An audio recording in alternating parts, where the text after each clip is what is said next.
마태복음 22장 17절부터 21절까지 말씀입니다.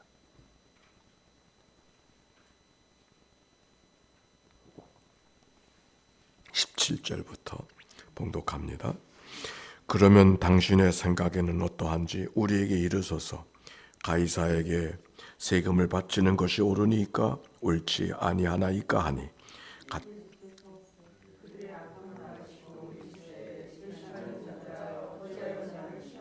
세금 낼 돈을 내게 보이라 하시니 데나리온 하나를 가져왔거늘 이르되 가이사의 것이니이다. 이에 이르시되 그런즉 가이사의 것은 가이사에게 하나님의 것은 하나님께 바치라 하시니 아멘. 이는 생명의 말씀입니다. 오늘도 예배하게 된 것을 기뻐하면서 우리 옆 사람하고 인사합시다. 사랑하고 축복합니다. 새신자는 없지만은 오래간만에 만나는 분은 계십니다. 오늘 성경에 있는 이야기는 바리새인과 헤롯 당이 합력해서 예수님을 공격하는 그런 내용인 오늘의 본문이죠. 사실 바리새인과 헤롯 당은 서로 함께 할 수 있는 사람이 아닙니다. 바리새인들은 하나님의 특별한 백성이라는 고백이 분명해서 로마가 유대를 다스리고 있지만 그걸 인정하지 아니하고 로마의 통치에 협력하는 사람을 곱지 않은 눈으로 바라보고 있었던 사람이 바리새인들, 정치적으로는 아주 보수적인 사람입니다. 반면에 헤롯 당원들은 로마의 정치를 인정하고 그럴 수밖에 없지 않느냐. 그래서 오히려 로마에 의해서 세워진 헤롯 왕을 중심으로 해서 유대 공동체를 이끌어가는 사람들이 헤롯 당 사람들이라고 볼 수 있습니다. 정치적으로는 현실주의자, 진보적인 사람이라고 볼 수 있습니다. 그런데 그들이 연합을 해서 예수님을 공격하는 데는 일치하고 있는 것이 그들의 모습입니다. 왜? 예수님을 다 불편하게 생각했기 때문입니다. 바리새인들은 율법을 중요하게 생각하지만 율법의 정신을 잊어버리고 전통에 매어 살아가는 그들을 바라보며 예수님이 늘 책망했잖아요. 회칠한 무덤 같으니라고. 즉 위선자 같다고 책망했던 얘기가 바리새인이 결코 기쁘게 듣지 않았겠죠. 헤롯 당 사람들은 로마의 통치를 인정하고 번영을 누리고 있는데 하나님 나라를 가르치는 예수님, 그 무리들이 얼마나 그들 가운데 불편한 일들이었겠습니까? 근데 그들이 연합을 해서 지금 세금의 문제로 예수님을 잡으려고 지금 하고 있는 겁니다. 17절 같이 읽읍시다. 시작. 그러면 당신의 생각에는 어떠한지 우리에게 이르소서. 가이사에게 세금을 바치는 것이 옳으니까 옳지 아니까 하니. 당신은 유대나는 로마의 통치를 받고 있는 식민지였기 때문에 로마의 세금을 내는 건 당연한 일이죠. 그런데 그렇게 묻는 거예요. 로마의 황제에게 세금을 바치는 것이 옳습니까? 옳지 않습니까? 꼬투리를 잡기 위한 질문으로는 아주 기가 막힌 질문이죠. 뭘 대답을 해도 무슨 대답을 해도 다 문제가 되잖아요.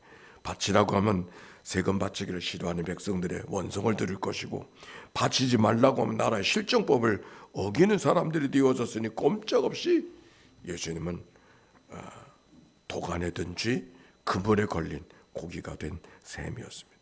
그런데 그때 예수님께서 그들의 악한 의도를 아시고 자기를 시험하려고 하는 의도를 아시고 하셨던 말씀 뭐라 그랬어요? 세금 내는 돈을 내게 보이라. 그렇게 말했어요. 그 세금 내는 돈을 보시면은 동전 앞면에는 가이사 연상이 보이고 거룩한 아구스토의 아들 디베리우스라는 글이 쓰여져 있습니다. 후면은 신은 지극히 높은 제사장이라고 하는 그런 글이 쓰여져 있습니다. 즉 가이사 로마의 황제가 하나님이다, 신이다, 제사장이다 그렇게 이야기하고 있는 것이죠. 세금을 바치는 것이 옳으니까 묻는 것은 단순히 예수님을 골탕 먹으려고 하는 질문만이 아닙니다. 예수님을 어떻게 하든지 정치적 이유로 올무로 예수님을 잡으려고 하는 그런 질문이에요. 유대인들은 얼마든지 예수님을 죽일 수 있었어요. 왜? 하나님을 모독한 자들은 돌에 던져 죽일 수가 있었기 때문에. 예수님이 하나님의 아들이라고 이야기하고 하나님을 빙자해서 하는 이야기가 얼마나 많이 있어서 얼마든지 돌을 던져 죽일 수가 있었지만, 그러나 예수님이 흠이 없기 때문에 종교적인 이유로 죽였다가는 그를 메시아로 기대하는 백성들에게는 원성을 살 수 있기 때문에 위험한 방법이 되어지기 때문에 쉽지가 않았어요. 그래서 할 수만 있거든 자기들의 손에 피를 묻히지 않으려고 정치적으로 죽이기를 원했던 거예요.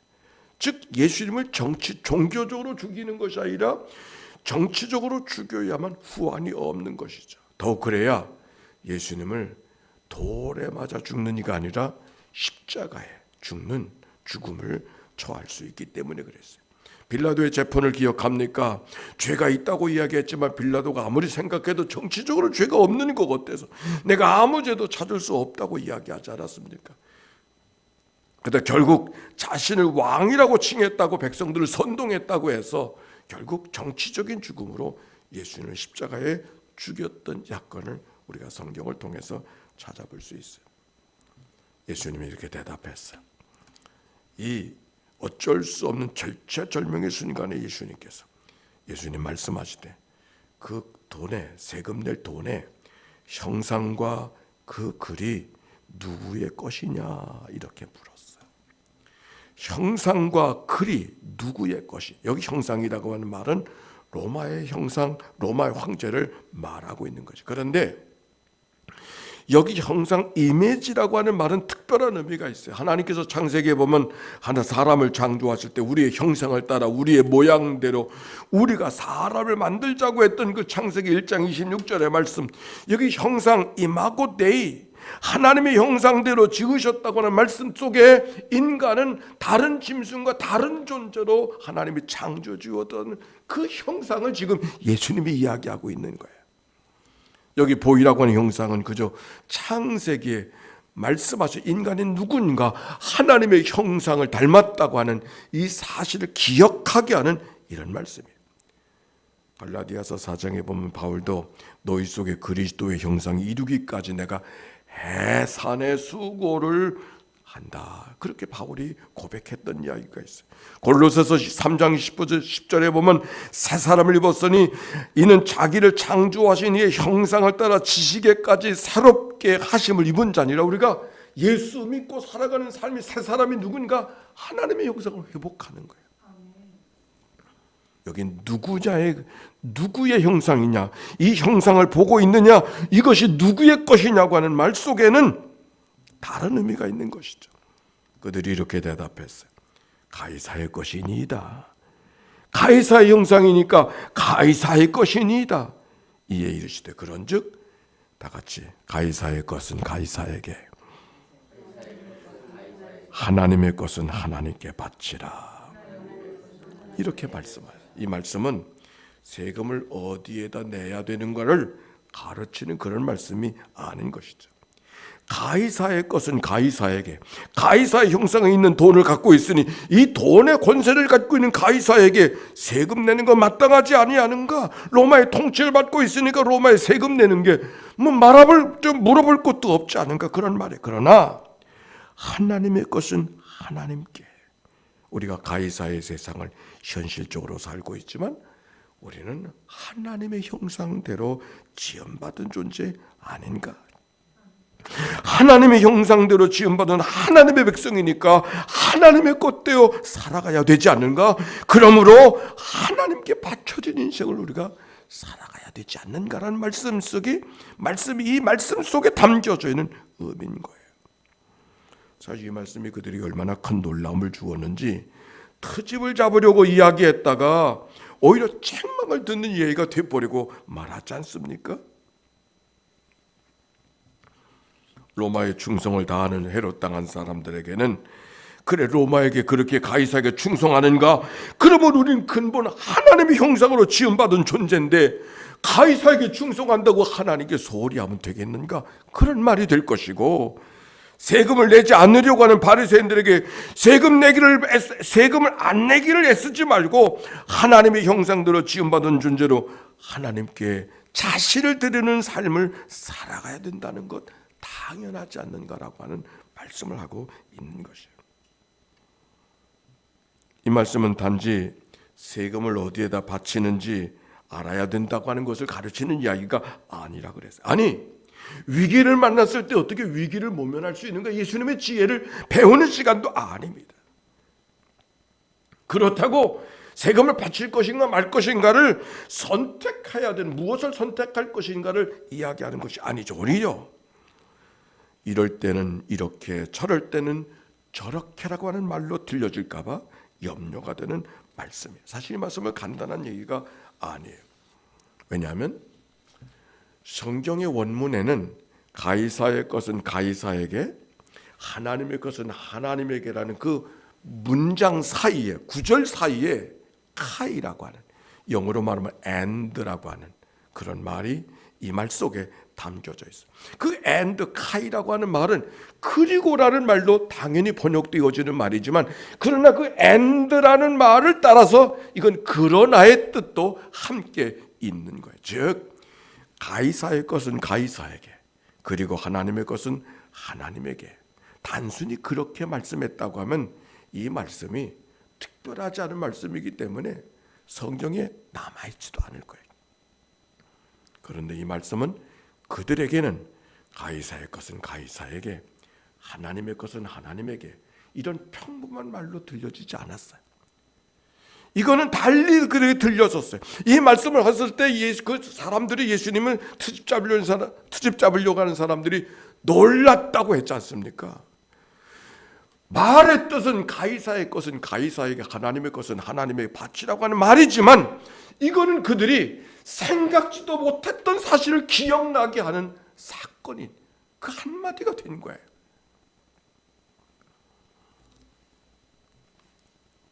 너희들이 지금 가이사의 권위 아래 로마의 통치를 받고 살지만 더 큰 권위가 되는 하나님의 권위를 잊어버리고 살고 있구나.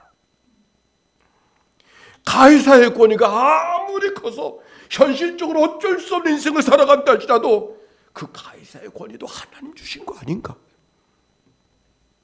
하나님께 자신을 드리는 일을 소홀히 하면 안 된다는 사실이 이 말씀의 메시지인 것이죠.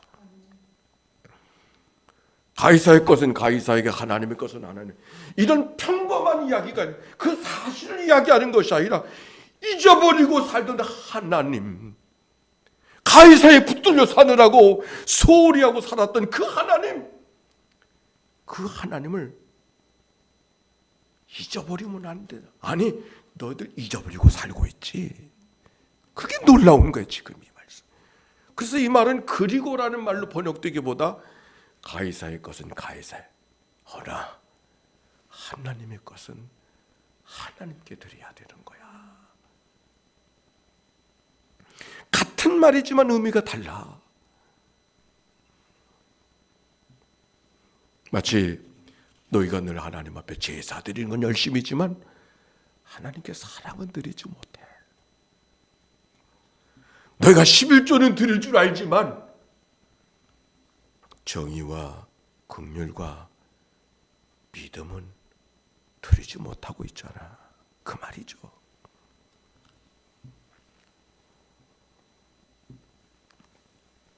이 말이 우리들에게는 어떻게 들리고 있습니까? 우리가 때때로 이렇게 하나님 앞에 예배하고 하나님을 찬송하고 하나님을 위해서 뭘 한다고 하지만 얼마나 많은 순간 하나님을 위해서 하는 것인지, 나를 위해서 하는 것인지 잊어버리고 살 때, 아니 묻지도 않고 살아갈 때가 얼마나 많이 있는가. 하나님을 위한다고 하지만 내 체면, 내 형편, 내 입장이 너무 중요해서, 아니 그보다 더 중요한 것이 없어서 때는 분노하기도 하고, 때는 우울해하기도 하고, 때로는 답답해하기도 하는 그 모습이 우리의 모습 속에 있기 때문에 그런 것이죠. 오늘 성경, 가이사의 것은 가이사에게, 하나님의 것은 하나님에게. 사실 우리의 모든 것이 다 하나님이 주신 거 아닙니까? 내가 갖고 있는 중에 내 것이었던, 본래 내 것이었던 것이 어디 있겠어요? 건강도, 재물도, 생명도. 마이클 샌들이라는 사람, 그 사람이 나타나서 정의란 무엇인가를 우리에게 경종을 울려줬던 것은, 사람들은 자기가 노력해서 능력껏 살아가면 마치 그것이 내 것인 양 살아가는데, 내 능력조차도 사실 내 게 아니라는 거예요. 왜? 부모에게 받은 거고, 친구에게 받은 거고, 선생님에게 받은 거고. 근데 그게 마치 다 내 것인 것처럼 그거 가지고 갑질하고 살아갈 때가 얼마나 많이 있는가. 그게 정의를 다시 이해해야 된다. 그러면 이 땅에 살아가는 모든 사람이 가졌다고, 능력 있다고 능력대로 살아가는 것이 아니라, 오히려 다 가진 능력은 가진 것만큼 빚진 자로, 대단한 것처럼 여기는 것만큼 빚진 자로 나누며 살아가야 되는 것이, 그게 정의로운 삶, 덕을 세우며 살아가야 된다. 세상은 그렇지 않죠. 능력 있는 자가 되어졌어요. 근데 그 능력은 마치 내 것이기 때문에 내가 마음대로 살아도 되는 것처럼. 오늘 성경, 가이사의 것은 가이사에게, 하나님의 것은 하나님에게. 내 모든 것들이 다, 네 가진 모든 것들이, 내 능력조차도 하나님의 것이다. 그러므로 하나님 앞에 드리며 살아야 되지 않는가. 우리의 삶 속에 하나님의 것을, 하나님의, 내가 하나님의 것입니다 고백하며 살아가는 최선의 자리는 예배의 자리인 것이죠. 예배, 하나님의 것을 하나님께 바치는 시간. 사실 일터에서 예배를 만드는 거 쉬운 거 아니에요. 오히려 예배하는 날 일해야 되니까 특권도 있는 거죠. 날마다 특권인 이런 삶. 골프 선수였던 최경주라고 하는 사람은 이렇게 살았다. 그분은 주일이 없어요. 왜? 주일날 골프하는 사람이니까 중요한 대회가 다 주일날에 있다죠. 선교사님 그렇습니까? 예. 어떻게 주일을 지켜? 근데 그분은 그러기 때문에 수요일을 자기 주일로 삼는 거예요. 가는 곳곳마다 수요일날을 주일로 예배하는 거예요. 그래서 주일날 대회에 가지만은, 그래서 자기의 생활 속에 주일은 수요일이에요. 그래서 수요일날 늘 하나님 앞에 예배, 가는 곳곳마다 교회를 찾아서 예배하는 삶을 그가 살았다고 하는 이야기를 찾아볼 수 있습니다.